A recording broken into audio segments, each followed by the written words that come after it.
The end. account of race, color, sex, religion, national origin, disability, or sexual orientation. Okay. Yes. Got it. Do we need to add the Wherever in Oxford the comma sentence there? you want to put it. Yeah, you're gonna put a comma Well, there, I'm sure. I'm an English teacher, so yes, I He's want putting it, a I comma. know, I remember. but from no two one meetings- else does. I remember from 2 meetings ago, and I'm there. I'm there for the Oxford comma. You came dressed for it. Thank you. Okay. Anything else? I do not believe so. Can I get a motion to move it forward to the full board as amended? Real quick, are we, so on the actual permission form, and this is me, this is probably more of me asking a question than wanting it changed, but name of parent, guardian, or other, parent, guardian, other, what would other Could be if they were be? from the state, I had a assigned to question the on that. state. I forgot about that. I the don't state even be your know. guardian? I mean, the state would called still be like a an- guardian ad litem. Or some sort of annex. Okay, There are times where kids live with family or friends, they're not legally a guardian, but that's where they're But the living. guardian allowed, gave permission, even if it's temporary. Yeah. They okay, would have to just, we would obviously verify that they would have that ability to make that decision, but, and like it could, Yeah. very extenuating, oh, yeah, not totally. usual I was just, circumstance, wasn't yeah. sure what that, I'm not sure either, but that's my guess. I had the same question. I forgot I wrote it down here. So is that other considered a legal representative? Or Right, not? right. That's the question I have. They would have to be. They would have to be. We wouldn't allow it if they weren't. But there are very extenuating circumstances where there is temporary taking or oversight of a child. And if that was the case, that would be other. That would Okay. be other. Okay. Thank you. This is very minor, but where it says name of district and it says East Haddam at the top, we might be able to just put East Haddam School District instead of a line where you write in East Haddam, because it's just our form. On what I'm looking at, it says East Haddam Public Schools, Moodus, Connecticut. yeah, he right He means here. in the, Oh, so furthermore, beside a representative of the name of agree. district, Oh, it's minor, but. no, it's not minor. It should get done. It's cleaning it up. Thank you.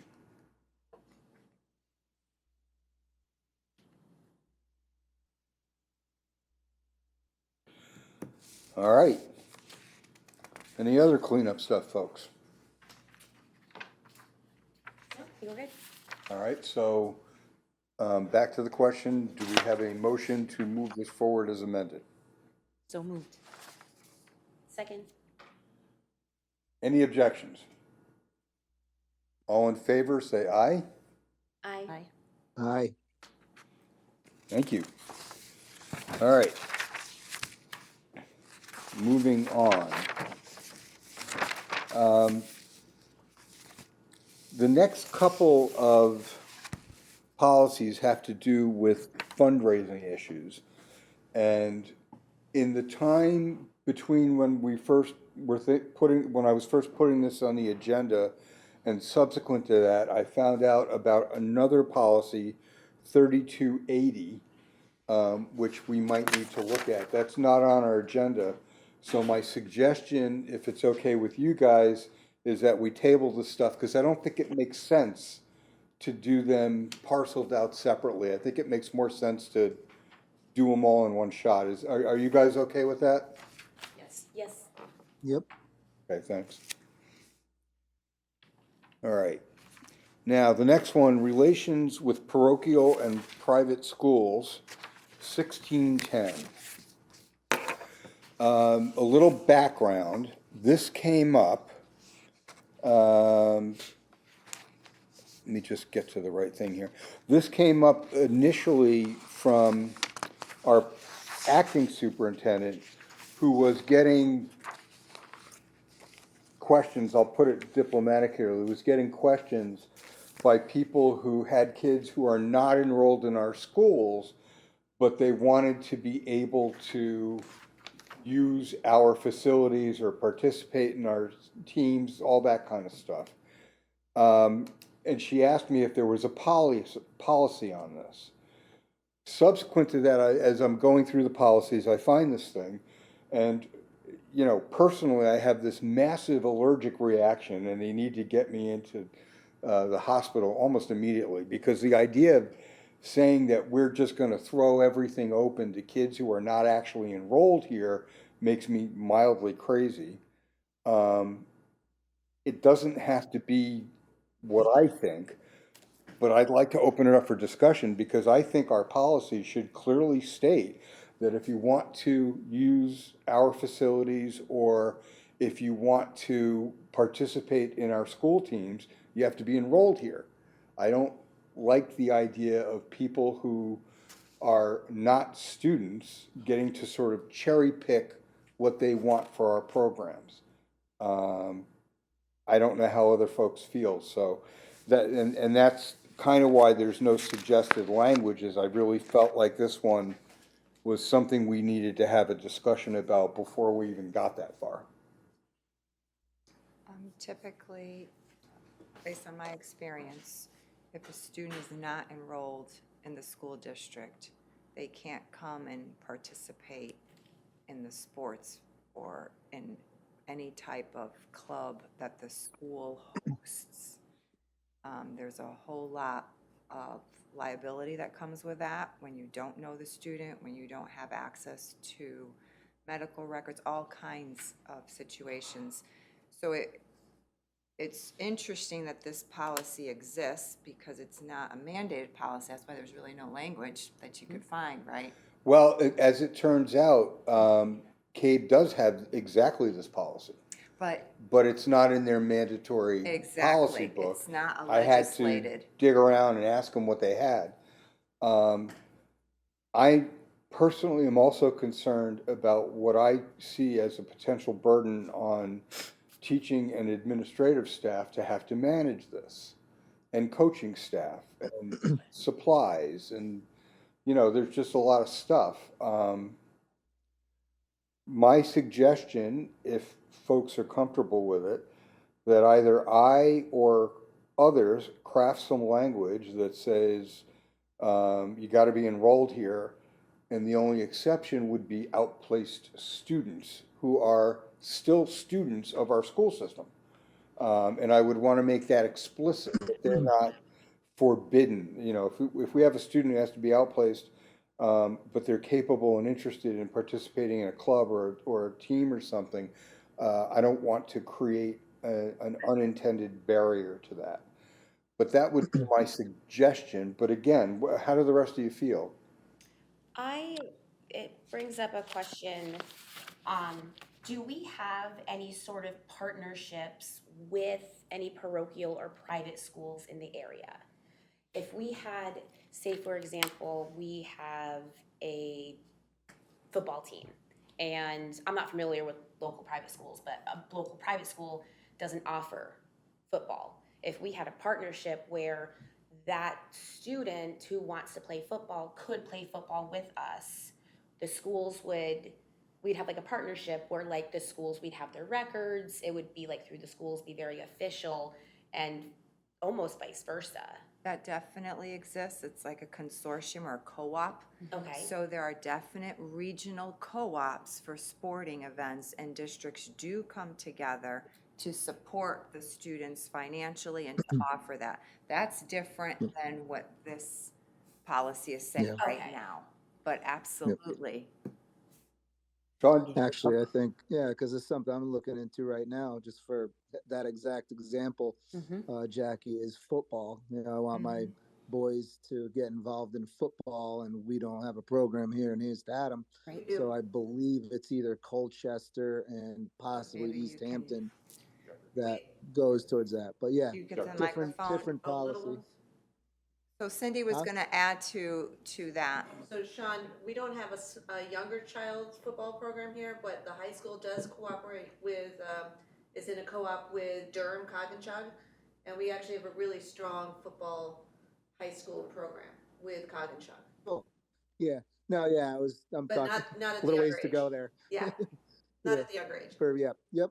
And So I think for the younger group, it is East Hampton. But either way, that's different. I agree that it's different, and my take on I agree completely with what you said there, Jim. I mean, and what you said, Dr. DeBrito, as far as the liability, medical wise, and never mind even that, just the resources that could be consumed would take away from the resources of our taxpayers and the kids. That it just makes sense to, I think, have a policy around pretty much what you just said, not excluding any out pay, placed.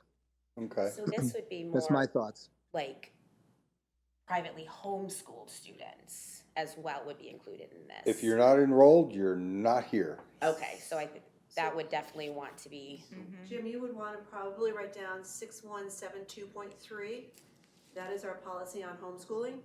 And in that policy, there does state that among those, any student being homeschooled is ineligible to participate in any courses, programs, activities offered by students enrolled in East Haddam Public Schools. East Haddam Public School System will provide only such services as required by law. Among those programs and services that will not be available to homeschool children include participation in National Honor Society, extracurricular activities such as band, interscholastic and intrascholastic athletic teams, field trips, and foreign language instruction. And that's That's what what- I'm accustomed to from my prior experience working in education. So I just think if you're adding this, you want to look at those two.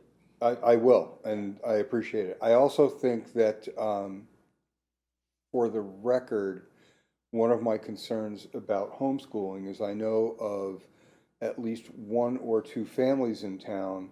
I can remember one very explicitly, it was either last year or the year before, complaining because we wouldn't let his kids in because they weren't vaccinated. And he actually came to a board meeting and was fussing about this, and we're kind of looking at him thinking, that is actually state law, man. I don't want kids who are not vaccinated coming into our programs and potentially communicating illnesses. The point of vaccines is to prevent that. So that's another reason why I'm uncomfortable with leaving things as they are. And I just want to make sure everybody knows that the law does allow for exemptions to the mandatory vaccines if there are medical reasons for that individual that would be life-threatening if they were to have Right. it. That's all I want. But no longer for Maybe that religious should be reasons, noted. which is the excuse that's typically been used. No longer. We still have students, just so that you're aware, who are enrolled and were legally enrolled when that legislation came to be. They're And they're grandfathered in. grandfathered in. Yeah, I Yeah. just want No, I knew that to that. be clear. Okay. Sean? Were you gonna say? No, I was just saying we should note that somewhere, so it's clear Yeah. in Ja- what we get written up. Jason, you look like you wanted to add something? right, so I'm totally in agreement with what you're saying. I think this is a place we don't want to go. We had a child maybe 5 years ago that was going to a magnet school, and their school did not have basketball. So that child was able to play on our basketball team even though they were not enrolled as a student at Hillrate Middle School. So there is an exception that worked there, and that person submitted all the appropriate paperwork, the physical, all the medical records, everything that a public school would need, and joined us for basketball that season. That is an allowed and welcomed Yep. exception when they are enrolled with us, if you will, but the state allows them to choose. If they don't have that Exactly. program at their school. Well, yeah, He happened to be 6'2". he happened to be 6'2", I understand. was that, make sure that's in there. And he was, So- 7. So we made sure that, we made sure that this worked. Okay. I appreciate that. We'll make sure we address that. Now, I don't mind crafting language if this is what people want, or if somebody else wants to do it, that's fine too. I think that this is, I'm in agreement with everyone. It's just making sure that the details that we need in there are actually there so that the reader is completely clear, to Sean's point, on what we will accept and what we won't accept. Because looking at some of the other districts and how they have this particular policy crafted, ours doesn't even talk about whether or not private schools also includes colleges and universities, because they're, a lot of the other ones also mention the exchange of information and student records. So Well, but this is a different This issue. is- This isn't about exchanging information. This is about, can I come in and use your lab? exactly. Or, you know, or Exactly. as a, you know, not undergraduate, as a K through 12 student. It's a different beast. When we come back the next time, just think about actually doing away with this policy in particular, because this is about community relations. It's very specific to relations with parochial and private schools, because our other policy will cover it. This policy agree. and its intent is to actually acknowledge this type of a relationship. So just something to consider. We Well, don't have to keep. We don't have to craft any language. We can just make a recommendation that this be deleted from the policy book. Exactly. I have I no would quarrel agree with with that. that. I think That's that what I'm would be best. suggesting. That's probably the best move. All right, so Okay. that's what we'll do. That works for me. Thank you. If we did that and then didn't write any policy around it, does that leave any gray area for somebody to complain in the future? We have this policy, we're gonna. We have policy 6172.3 that was brought up by Cindy.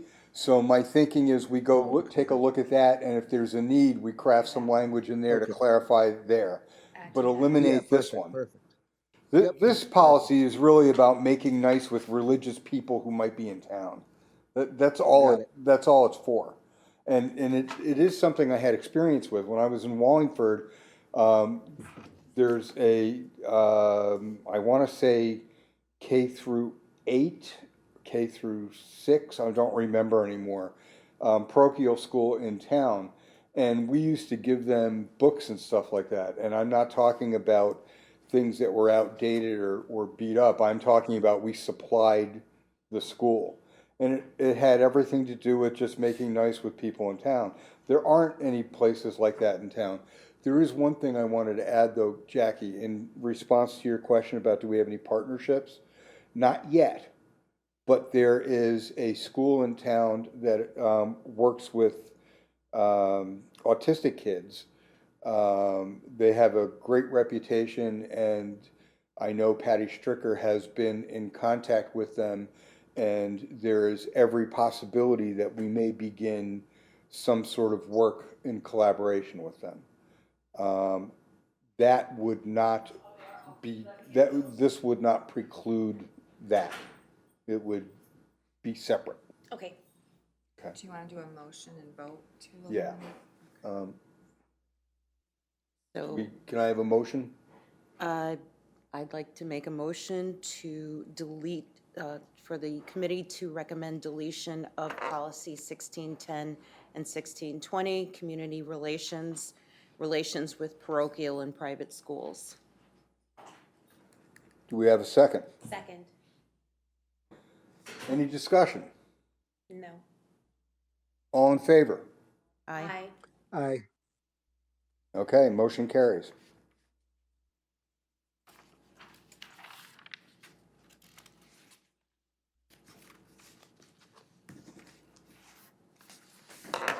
All right.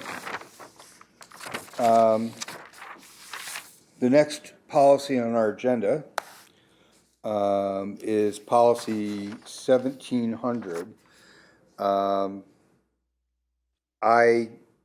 I don't even remember why this came to my attention. I think it might have been nothing more than me just when I was going through the policy book. But there were things about the policy that I was pretty uncomfortable with as originally written. So I have, one of the things, you know, just, I suggested that the last policy had to do with making nice with people who are deeply religious, which, by the way, I have no problem with that. I'm just saying that's what it was. Similarly, there are people in town that love their guns.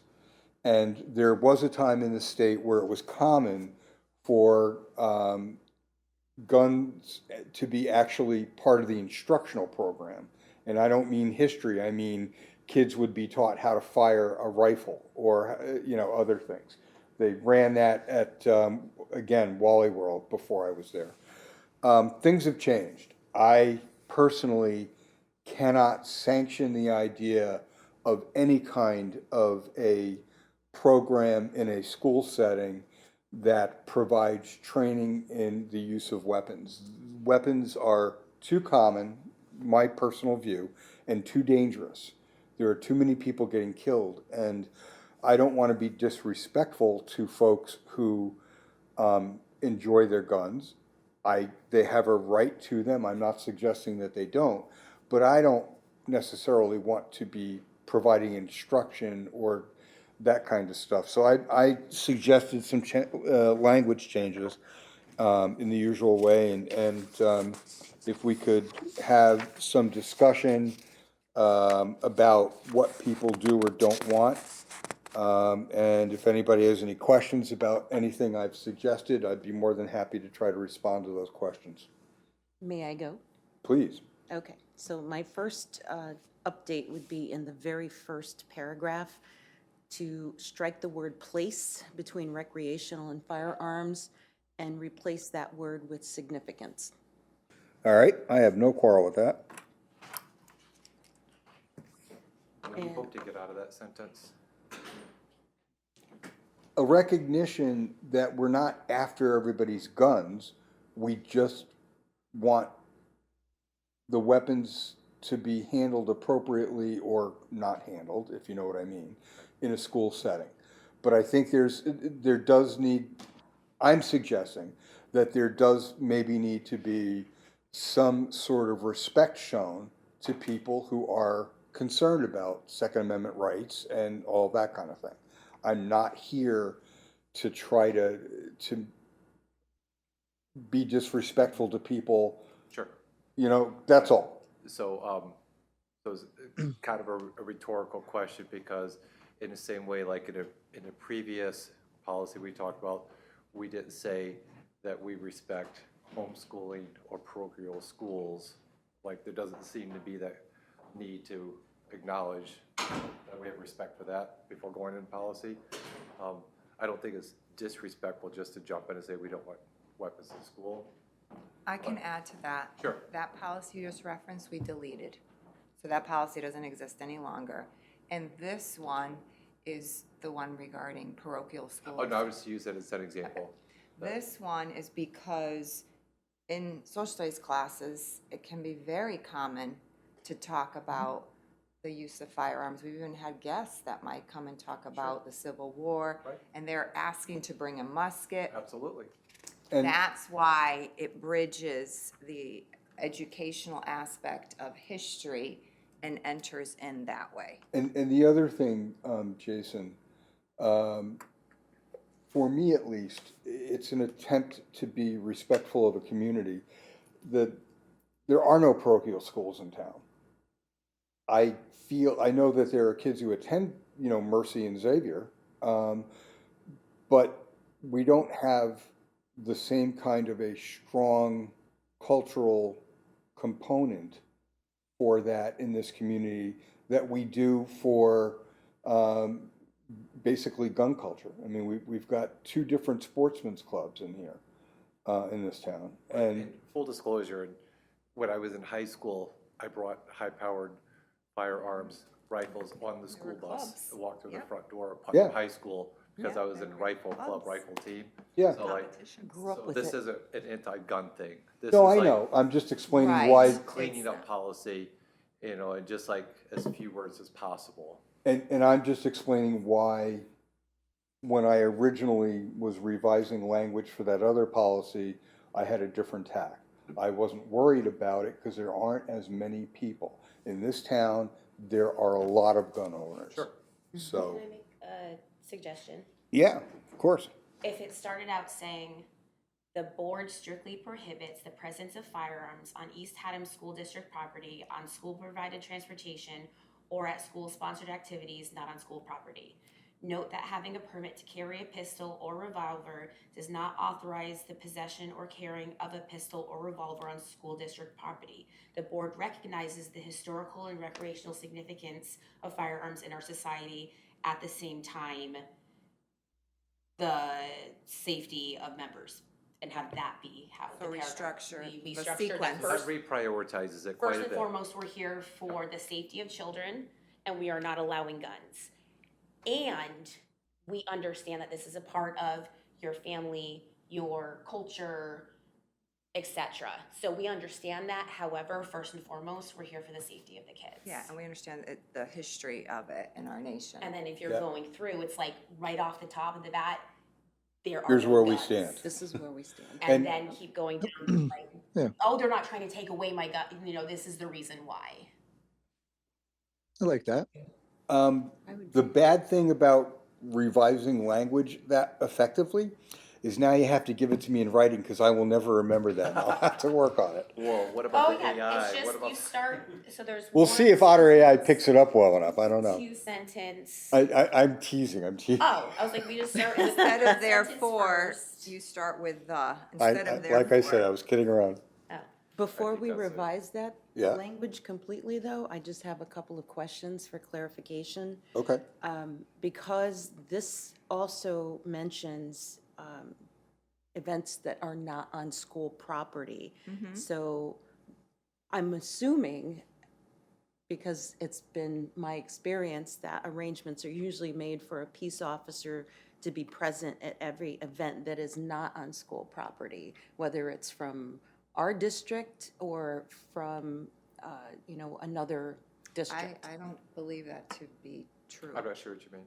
Well, let me correct myself. It's my understanding that there's always a police officer present at an event. Is that incorrect? No. No. Rarely, I would say, with middle school events. And I was at even, an event last night, there was no police officer. and even if it's off-site, for example, we've used the VFW baseball field, we might have a middle school game there, a police officer wouldn't be there. However, that's a school sanctioned event, so all this policy applies to that event. And our kids go and play sports and compete in other locations, and we can't guarantee that there's a police officer there either. This also refers to school bus, the bus stop, anything that's school-related. Okay, so I guess the concern for me is, while I agree with excluding firearms completely, and that includes conceal and carry, does this in any way, shape, or form open us up to any sort of legal, are we putting students at risk? Oh, In a any way, police shape, or officer form. having a gun outranks school policy. No, I understand okay. that. I'm not Well, it sure. does How would it? Or at school-sponsored duty. Well, events. hang on a second. I don't mean to be rude. I'm sorry. Explain to me, how would that open us up to any kind of legal challenge? I'm not sure I'm following. Should something occur and someone who is allowed to legally carry a firearm is not present, and God forbid something occurs, and arrangements were not made ahead of time for any type of a peace officer to be present, whether it was by the district that we're visiting or our district, would that open us up to any sort of a challenge legally if something were to occur? I don't think so, but I can't claim to be an attorney. I think anybody can bring a lawsuit at any time, right? We can't prevent litigation. But even if an officer were present, it doesn't mean that somebody who has harm in mind isn't still going to try to be harmful. So like today, there was an event, we had people at the school. There was no police officer there. We check them in, we have safety protocols, but this policy does extend across, whether it's on school property or beyond school property. We have a policy that says no guns are allowed. And I'd be more concerned that if we didn't have a policy like that, it would look like we were sanctioning people carrying weapons at our off-campus events or on-campus events, and we didn't have any kind of a clear statement of what we want with that. That would worry me more. The other thing I do want to point out, the policy does two other things. One, it does add weapons in general, not just firearms. That was one of the changes I made. And the second thing is it does allow workmen or women who, for example, I'm a carpenter and I carry a razor knife. It's a tool. That person should not be perceived as violating policy. They're doing their job. That's a different beast. Just like it's okay for a police officer to have a gun if he's on campus.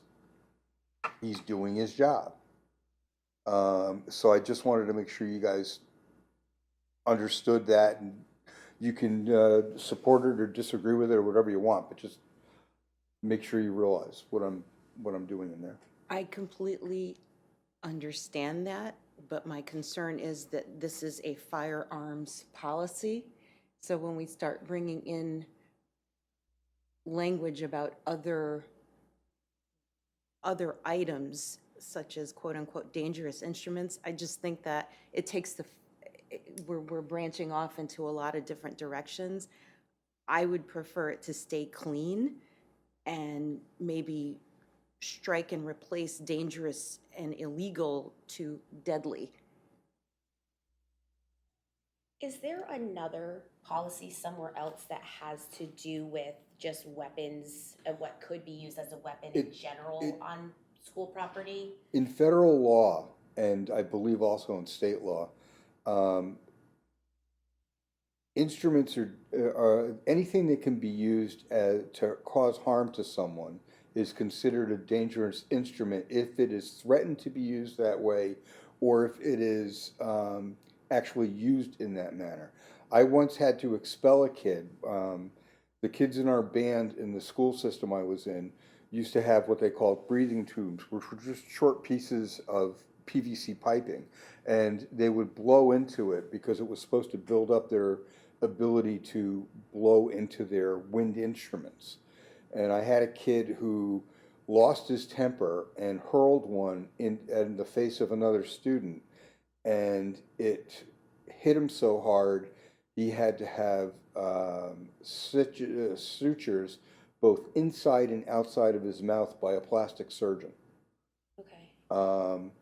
That was just a little piece of PVC, Right. you know? So it's anything. Now, if you're asking if there's policies that cover that, yes. And the language about dangerous instruments comes directly out of that law and out of those policies.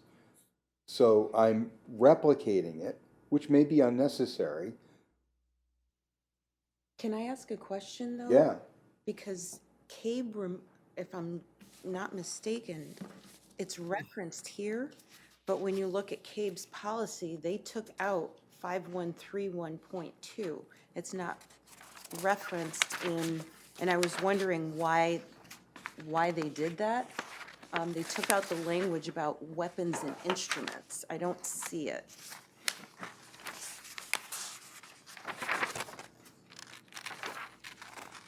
You're talking about the legal references? Yes, and that's what brought it up. I'm wondering if they, I don't know if they took it out or Where do you not. see that? where was it? 5131. That's a policy. Weapons and dangerous instruments, this is a reference to another policy, 5131.2. That's a cross-reference. It's a cross-reference policy for students, right? Yeah. Okay, so real quick on this, if this policy is on firearms on school property, it should only be about firearms on. Well, and that's basically what Terry's saying. And I, That's again, what I'm that's fine with saying. me. I think that's, Unless you change it to firearms and dangerous weapons on school property. But if there's already a weapons and dangerous. That's for students, though. That's This for is- students. This is for under everyone. community relations. This is a policy speaking out to the public. Gotcha. Right. And that's why I added it, because the policies that I'm aware of speak to these things for kids. should we just do an entirely separate policy that comes after firearms on school property that is just for dangerous instruments and illegal weapons on school property? My For events and preference, keep it, we could do that. My preference would be, if that's a concern, to do what Dr. DeBrito suggested, which is just change the title. okay, Firearms and dangerous instruments on school property or at school events. Because you're gonna have to put firearms in the other one anyway, if Right. you were gonna do It's probably the easier the thing to do. dangerous weapons Okay. one. I would agree with that, because Okay. then if you change the title, Yeah, definitely. you can include all that. Covers everything. language. Yep.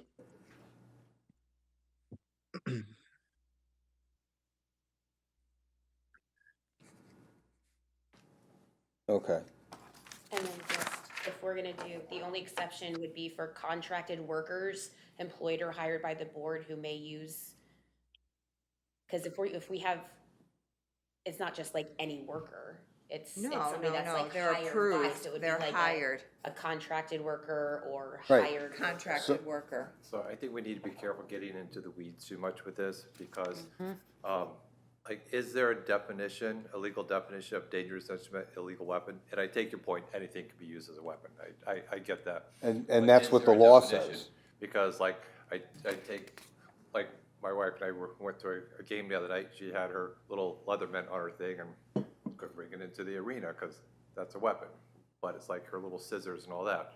Is that something that we're gonna tell people, don't bring that into our schools? And then where do we, draw that line? So I'm Well, let me hoping- ask you a question. So I'm hoping. When I she's go got the into the micro version of school, that. So that's my question. So I don't have an opinion for you. But like one my wife carries is the same one, half the size. Yeah. A little micro. Should that never come into a school? Is there already a legal definition of dangerous instruments, illegal weapons? You can go by TSA rules. Well, she couldn't take that on TSA or her nail file. I've had So my that's to say garden we need to be shears taken careful, away 'cause I like, forgot not to be that. legal experts and keep it broad enough that we can keep our children safe. Yeah, of course, I yeah, think 'cause this there is does for- come to be a point where we can just make our statement. Policy, it's we're kind not of gonna like, list every single thing that can be used as a dangerous instrument. I mean, Right. Right, because this is for community, this isn't for students. right, So like for the students one, that would probably be much more specific. actually, it's specific, but it's pretty open. It says anything that is threatened or intended or used as to right. cause And harm it's or safer that, fear. for us that way, because if we wanna go down the path of trying to name things and somebody used something that wasn't on that list, a parent can Yep. come back at us Yep. and say that we're not following policy because we've defined what dangerous weapons are. So we definitely Yeah. want to be a little bit broader in that respect. And no one does searches on kids to find out what they have that might be used as a dangerous weapon unless we find out that there's a reason to search and someone had a nail file. That's a little different. Then we have a viable reason to actually go and look and talk to the student about it. Okay, I guess I'm just just myself personally, a little confused because there was the example of the PVC pipe blowing Right. through it. Right. It's not a dangerous thing, but it was Used. used dangerously. So That's then right. it's like, what happens if a student uses their binder and Exactly. hits another student? Exactly. Are they now getting in trouble for using? If they cause enough damage, yes. The policy allows that, or they pick up a chair and whack somebody with it.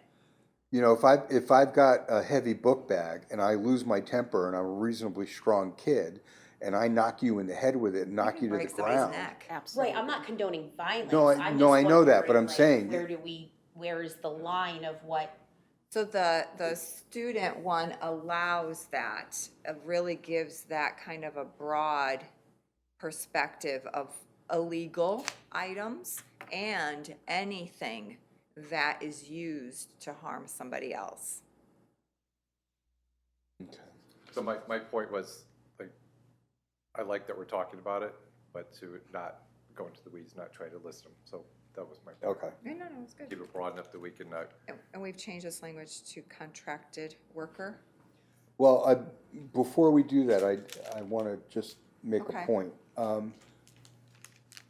If we have Dutch Oil in to do something, they're hired by us. You did have that language, hired. Right, but do Employed they or have a- hired. Right, but do they have a contract? Because if they don't have a contract, then the policy doesn't apply. I would just rather say hired or employed. Understood. Hired or employed by the board. Right. Okay. Agreed. So that's why I wrote it the way I did. All right, so we're gonna revise the order of the message as described by my able colleague over there to my right and memorialized by Otter AI. Oh, wait, so you need me to go over it again? No, No, I'm just it's kidding. literally, Okay, I know. I'm just being, oh, you, okay, I'm just gonna change the earlier statement. We're all wise asses, every one of us. I know, I shouldn't say it. Bad man.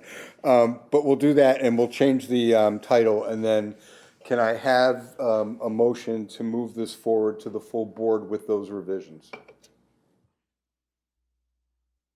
So moved. Sean, you there? I'm here. Yep. In agreement. I Okay. second. Okay, that's what we're waiting for, dude. All right, any further discussion? no.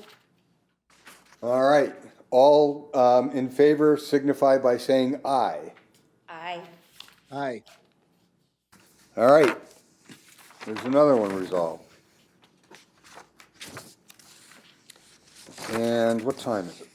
11:30 And you said you had to leave by noon. noon. I'm gonna suggest that we put the next two policies on a table also, because I think any effort to try to get into them is gonna take too long.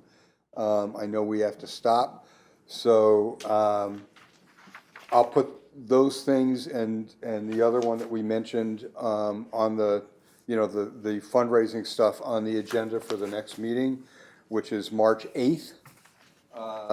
And if folks are content with that, I would take a motion to end the meeting. So moved. second, All in favor? I. Aye. Aye. Aye. Bye-bye. So you were adjourning at 11:30, is that right? 11:30, yes. So March 8th, that's just the following Friday, right? Okay. That was, I think, one of the ones we moved. Yeah, because the first is early dismissal.